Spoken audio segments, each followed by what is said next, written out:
Hello and welcome for a webinar on gametogenesis.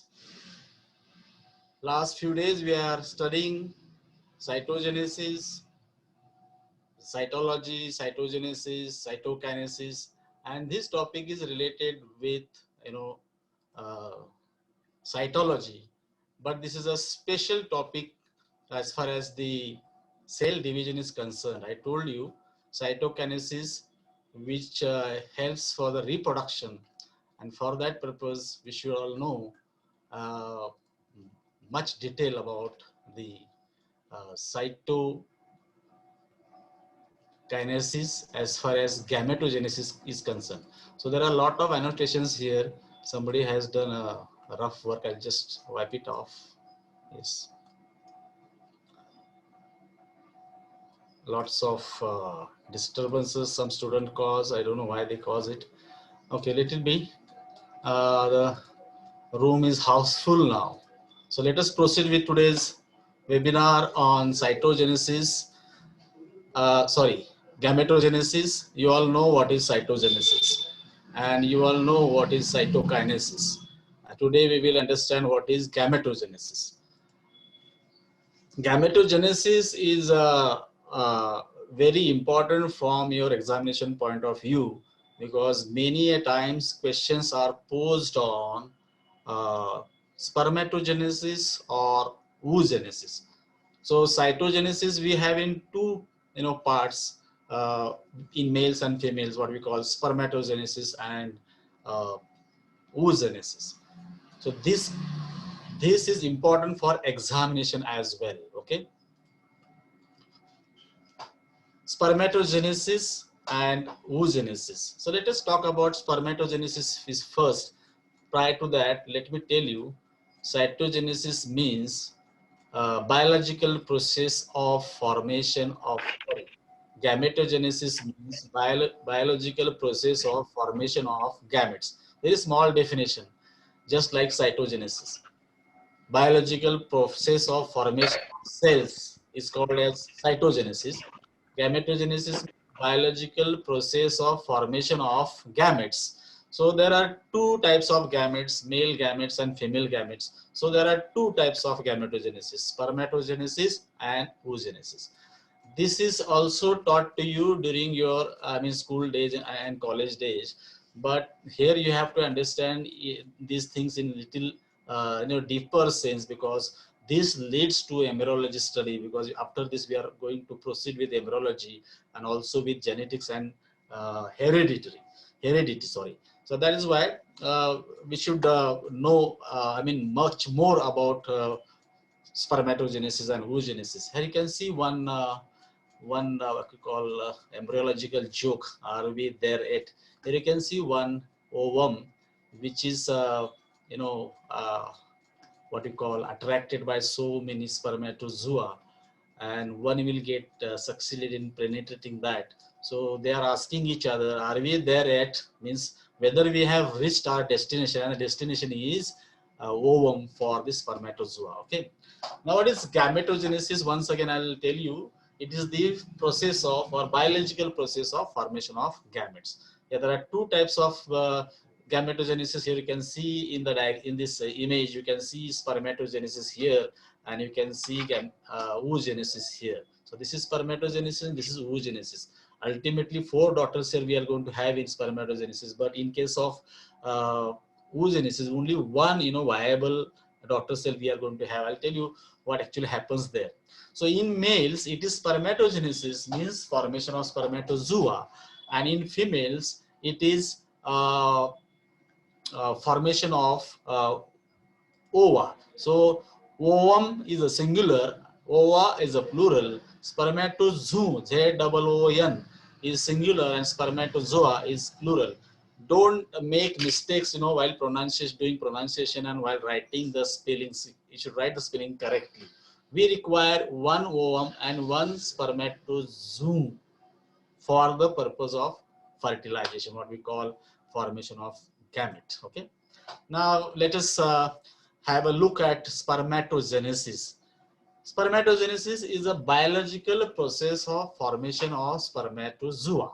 Okay, and spermatogenesis takes place in the male gonads.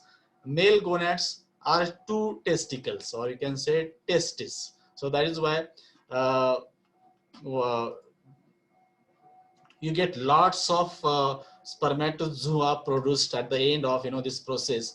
So for spermatozoa are produced in the testis. TES means double, TIS means single testis. Okay, and in this process, four spermatozoa are produced from one stem cell. The stem cell means spermatogonium. Okay, which give rise to primary spermatocyte, secondary spermatocyte, then spermatid, and finally spermatozoa.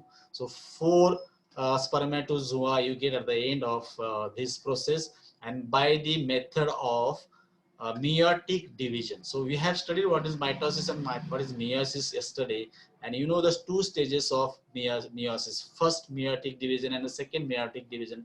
That thing takes place here. Prior to meiosis there is mitosis also, because spermatogonium, when it divides into two primary spermatocyte which carry 46 number of chromosomes. So that is mitosis. But later on there is meiosis in two stages. Here you can see spermatogenesis, which is shown in this image. Like, see, it begins from spermatogonium, which is a stem cell.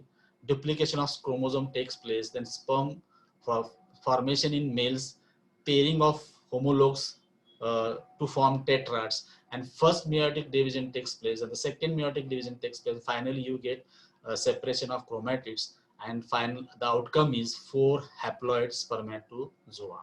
It occurs in testis. Meiosis occurs, and the result is four daughter cells, and they are non-identical cells, okay, with each other, with 23 chromosomes that will develop into spermatozoa. Production of spermatozoa is a continuous and prolific process. That means in case of males, it is continuous and prolific, right from the birth till the death. This you must be knowing. Each ejaculation in male contains around about 100 to 650 million spermatozoa in 2 ml to 5 ml of the semen. Okay, it occurs in the testis. See the spellings. And there are seminiferous tubules in the testis. Size of the seminiferous tubules ranges from 50 micrometer, 0.005 millimeter. Okay, only up to 0.1 millimeter can be seen by the naked eye. So these are not seen by the naked eyes. Ovum is 30 times bigger than the spermatozoa. Okay, ovum is quite bigger, 30 times bigger than spermatozoa. And what happens next when the spermatogonia or spermatogonium singular is the stem cell that give rise to spermatozoa? They are located at the periphery of each of the seminiferous tubule. The spermatogonia are diploid cells, means they have 46 number of chromosomes. Now when you call about spermatogonium or gonia, they are diploid, means they are having 46 chromosomes, means they are having 44 plus 1x plus 1y. That is fixed because it is in males. Developing spermatozoa move towards the central opening, that means lumen of the tubule, and as they undergo meiosis and differentiation, they give a result of four cells, and they develop into mature spermatozoa, which are now haploid. That means number reduces to 23. Now 23 will be either 22x or 22y, because in males we have two sex chromosomes, X and Y. So in amongst all the haploid cells, some will be 22x and some will be 22y. And finally, when the maturation and the capacitation takes place, this process is called as spermiogenesis. Spermiogenesis is the final step of spermatogenesis, right at the time of fertilization. Actually, this maturation and capacitation takes place in the female genital tract right at the time of what you call fertilization. Okay. Now this is a male reproductive system. You can see here. You can see in the testis this what you call picture is clearly showing you that the testicles are the factories of this spermatozoa. So spermatozoa is manufactured in the seminiferous tubules which are present within the testicles. And you can see one diagram of a spermatozoa here. You can see the head, the mid piece, and the tail. and in the next picture you'll see it quite clearly.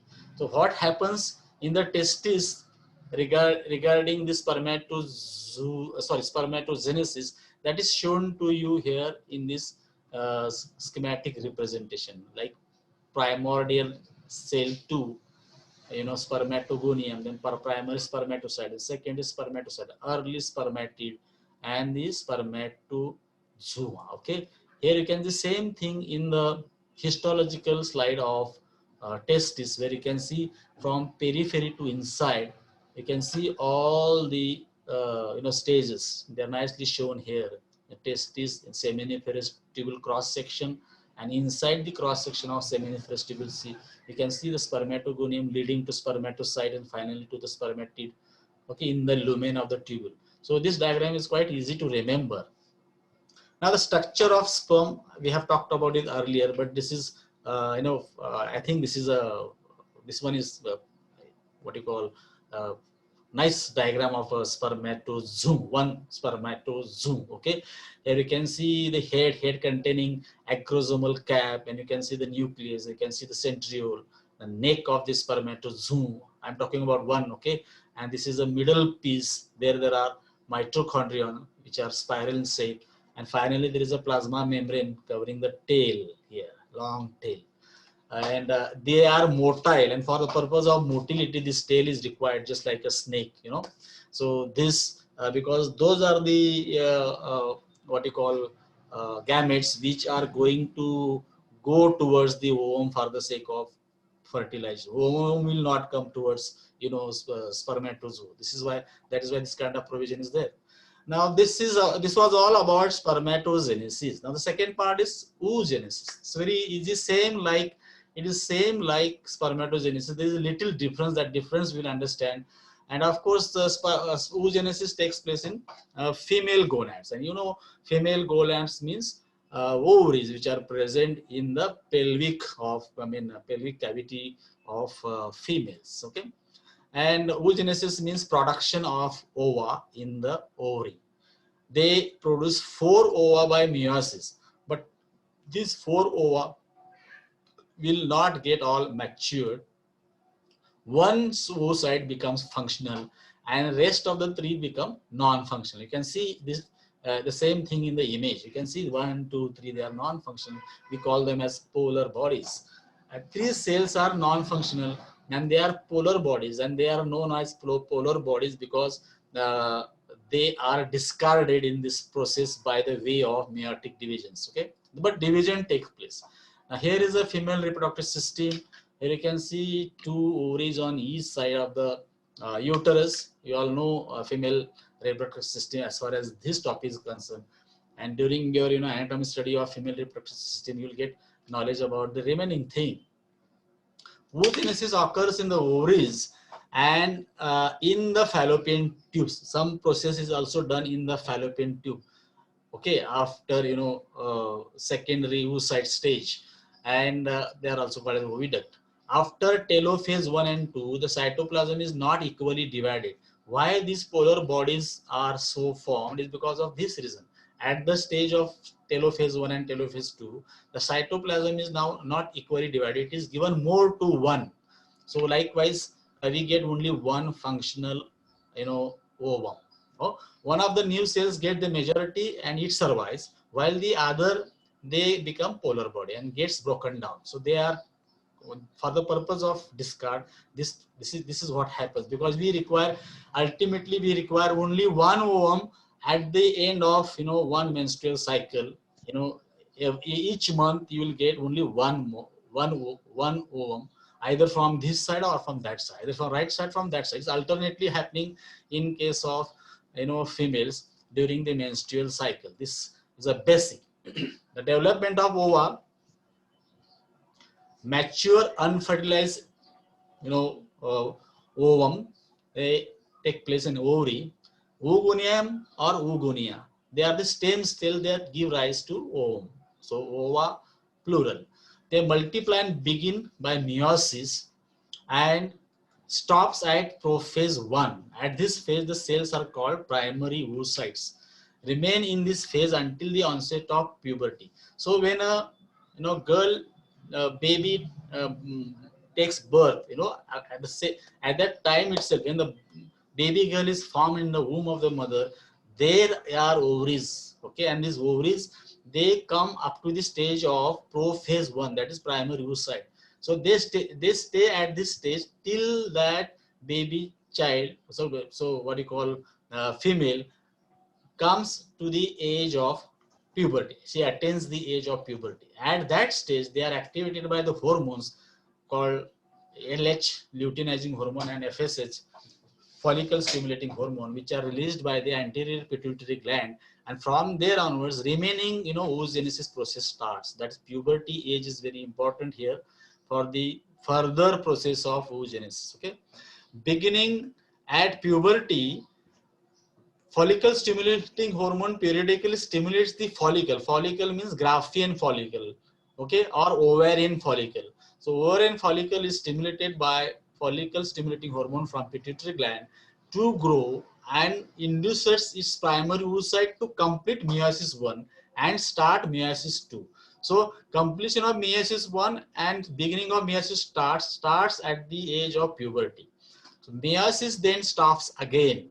Okay. Here the secondary oocyte is released during the ovulation. So only one ovum is released per ovulation and does not continue meiosis right away, because penetration of egg cell by the spermatozoa triggers the completion of meiosis. So meiosis 2 stage is completed when the ovum is penetrated by the spermatozoon. So that means there has to be a sexual intercourse, there has to be a fertilization, then and then only the stage completes. That means there are a lot of ova which do not attain this completion. The same thing is happening with the spermatozoa. The only one spermatozoa completes its second meiotic phase. So luteinizing hormone, when it is stimulate the completion of meiosis, because luteinizing hormone is for the purpose of what you call stimulation of the corpus luteum, the body which is present in the ovary after the release of ovum. So what that is called as corpus luteum, and it is for the purpose of maintenance of the pregnancy, which releases progesterone hormone. And same story is shown to you here in a representation uh, manner here, and plus what you call a cross section of ovary, same stages. Okay, here you can see from here, if you go primary oocyte within the follicle, then you can see here growing follicle, then you can see mature follicle, then you can see here the follicle has ruptured. This is called an ovarian follicle or Graafian follicle. Rupture primary oocyte, then ovulation has taken place, follicle rupture, releasing secondary oocyte. So secondary oocyte, when it is fertilized by the spermatozoa, it becomes an actual ovum then. So this is the ovum which is shown here from schematic representation diagram here, from oogonium to primary oocyte and secondary oocyte and ovum. If you want to save this picture, you can save this picture and try to understand the difference between primary oocyte and secondary oocyte. So see the arrested in phase, prophase of meiosis 1 present at birth, and arrested at metaphase of meiosis 2. Now this is a structure of ovum. I told you that ovum is 30 times bigger than spermatozoon, and after all, it is a cell. That means it has got a cell wall and cytoplasm and the nucleus. And the nucleus has a nucleolus. Okay, and polar bodies which are discarded are still inside the what you call zona pellucida membrane of follicle cells. Remains of the follicle cells you can see after the release of ovum, structure of ovum here which is shown. I have taken this picture from internet source. Now what is the major difference between what you call spermatogenesis and oogenesis? Unevenness in the meiotic division, cytokinesis of oogenesis. This is major difference one. Almost all the cytoplasm is given to one daughter cell, which is not so in case of spermatogenesis. This is one difference. So three polar bodies which are formed in the oogenesis, they get degenerated. Whereas in case of spermatogenesis, 4 mature spermatozoa by second meiotic division take place. So you get outcome of spermatozoa is 4 and outcome of oogenesis actually it is 1. Now another major difference of spermatogenesis and oogenesis is the cells that produce spermatozoa continue to divide by mitosis throughout the life in case of males. Throughout the life means in males this procedure is right from birth we can say to till the death of that person. So 70-80 years person, 98%, 100 years old man also can have continuous spermatogenesis process in his gonads. But this is not the case in case of women, because women attain the age of menopause around about the age of 50 years, and then this process of oogenesis stops in them. But all women or all females, they are born with the primary oocytes that I told you. But this primary oocytes become secondary oocyte at the age of puberty. Okay, from there the further process of oogenesis begins. So this is continuous process in women up to the age of what you call menopause period. And another major difference is oogenesis has a long resting periods. Long resting periods that I have told you, up to the age of puberty 1, plus at a time in one menstrual cycle, per menstrual cycle only one ovum is released. That means other oogonium are under the process to a certain period. And next, because there are two ovaries, it is alternate. So per one ovum is given in this cycle, another ovum is given in that cycle, from this side, that side, this side, that side. It keeps on happening. But in case of males, spermatozoa are produced in an uninterrupted sequence. It is a day and night, what you call 7 by 12. Continuous and prolific process in case of males. That is a big difference actually. And now that some key terms which are related to this spermatogenesis topic, as far as this outcome is concerned, we need to understand haploid word. So haploid is the outcome here from diploid. So what is diploid? Then the cell which is having full chromosome number. So we are talking about human gametogenesis. So there are 46 chromosomes in human cells, and you want gametes, and gametes should be half, because these two gametes are going to form a new offspring having half of the full chromosome number, that is 23 chromosomes in human. Another terminology which you need to understand is karyotype. What is meaning of karyotype? Karyotype is a pictorial representation. You can see pictorial representation here in this image here. Okay, this is a pictorial representation of a person's chromosomes. Okay, example is shown to you. Pectoral म्हणजे चित्र, एक चित्र, चित्राद्वारे सांगणे. सो karyotype.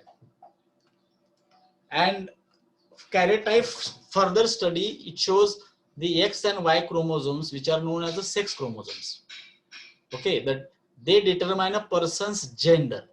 So in case of male there are XY, in case of female there are XX. So XX is a female and XY is a male, and that is very common sense knowledge here now, because everybody is aware of that right in the period of the school days. So it is the male who determines the baby's gender, as he can produce spermatozoa carrying the X chromosome or spermatozoa carrying the Y chromosome. So for the ultimate responsible chromosome, what you call gamete, is the male gamete, because male gamete is the one which is in two types, 22X or 22Y.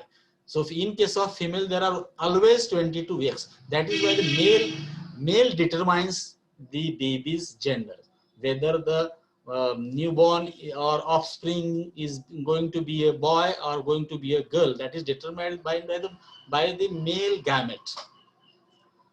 Having extra chromosome is a bad. Now we talked about normal thing. Here there is something which we are talking about, what you call chromosomal defect.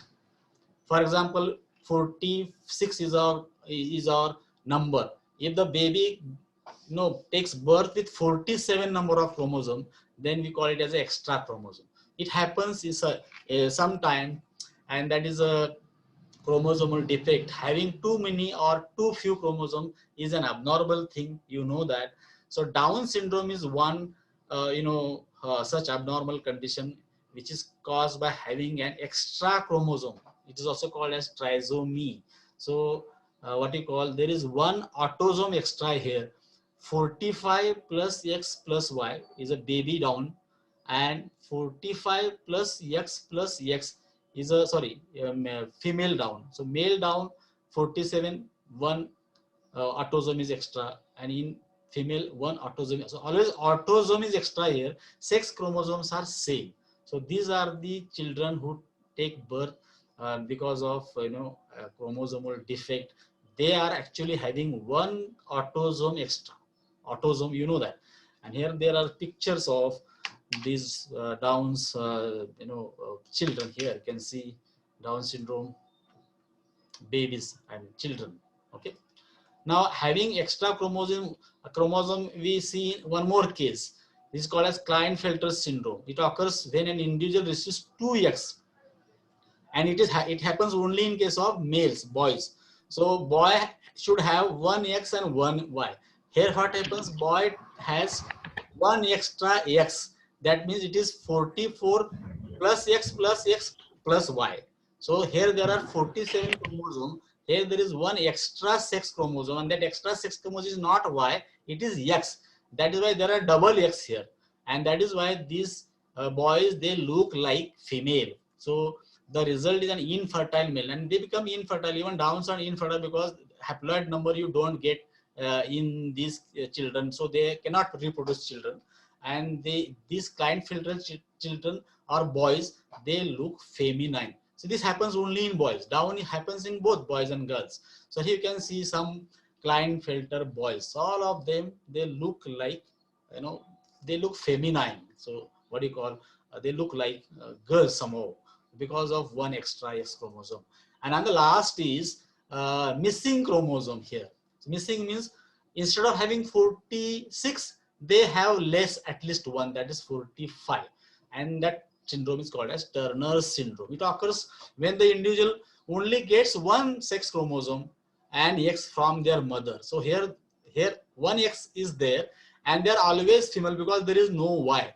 But the father's portion of X doesn't come here. So that is why one sex chromosome X is absent from father, and mother's X chromosome is present. So this condition happens only in females, only in girls, and that is why they don't look like a full what a normal girl. So this result in again in infertile because the number of chromosome here is 45, and they have got broad chest, poor breast development, low set of ears, short stature, poor hearing, amongst other things.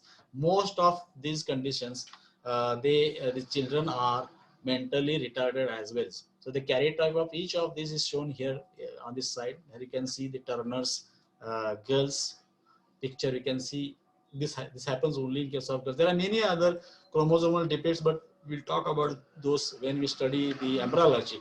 This is a fallopian tube picture showing you the exact place of fertilization. So fertilization takes place in the ampulla of fallopian tube. You can see this fimbria, you can see ampulla. So here the fertilization takes place soon after the release of ovum, and from here the zygote is formed on 0 day, and from here the embryology begins. So day 1, day 2, day 3, by day 5 it comes into the uterus, and by 7, 8th day the implantation begins. So that we will study in embryology later on. And this is about internal fertilization, because the fertilizations are of two types. Okay, and we are talking about fertilization. In case of human being, fertilization takes place inside. So human beings have an internal fertilization. Okay, and that takes place in the female genital tract, in the fallopian tube, in the ampulla of fallopian tube that we have seen now. And another examples of internal fertilization, here you can see one turtle there. You can see one rabbit here, and you can see hen, where the chance of zygote survival is increased. Chances of zygote survival is more in case of internal fertilization. They are related to human being fertilization. So I'm showing these pictures to you. and external fertilization happens in case of frogs. So chance of survival of zygote decreases significantly. There are other animals who are having external fertilization, but amongst mammals, we are having these two types of fertilization: internal fertilization, external fertilization. So I am showing these pictures, and here there is a picture of zygote. Now, in case of human being, zygote means fertilized ovum. When fertilization takes place, that means when the spermatozoa enters into the ovum, that moment the ovum gets fertilized, and the fertilized ovum becomes one cell now. 23 plus 23 46, and that is what we call as a zygote. Now this is a unicellular state of human being. Here the human being is in a one cell, and this zygote goes on in cleavage. That means it goes on multiplying. What you call cleavage takes place. One एकाचे दोन, दोनाचे तीन, तीनाचे असे वाढत जातात. The fertilized ovum becomes an embryo as soon as the first cleavage begins. एका सेलचे दोन झाले की त्याला एम्ब्रिओ म्हणायचं. तिथून पुढे मग सगळे स्टेज ते पुढे पुढे जातात. Finally 16 cell stage is called as morula, and further stages of embryology we'll understand when we study embryology. And in short, a spermatozoa, which looks like a tadpole, is very, very small, okay, and a egg, not big like egg that you eat, it's also very, very small, but it is 30 times bigger than spermatozoa. And when they unite together, they form a zygote, the first cell of a newborn person. So from one cell that is unicellular organism, the baby becomes a multicellular organism. Here the baby is much bigger than a cell. So this is how we relate these to evolution. Evolution मध्ये आपण शिकतो ना की अॅमिबा पासून आपण तयार झालो, तर हीच प्रोसेस आहे ती one cell to multicellular organism. And this is a cycle. Adults produce gametes. Gametes they get, when they fertilize, they form a fertilized ovum. A fertilized ovum becomes zygote. Zygote becomes embryo. Embryo again turns into child to adult. So this is a process of reproductive cycle in case of human beings. And there is one small joke here. If you read it carefully, you will understand.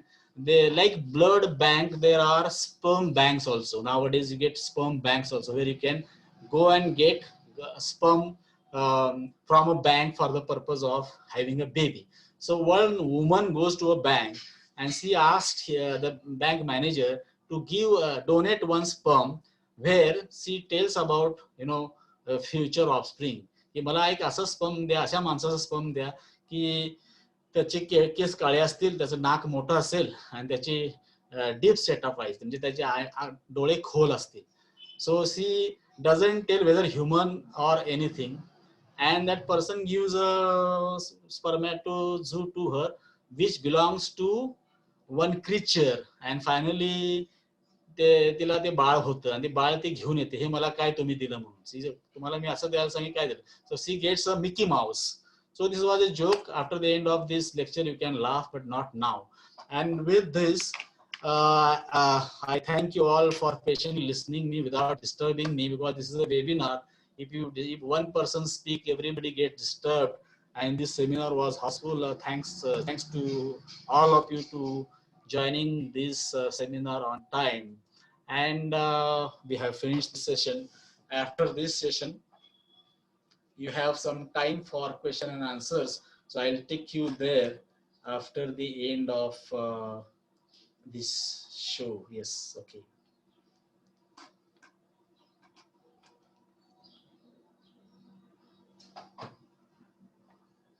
Thank you. Thanks a lot. Have a nice day.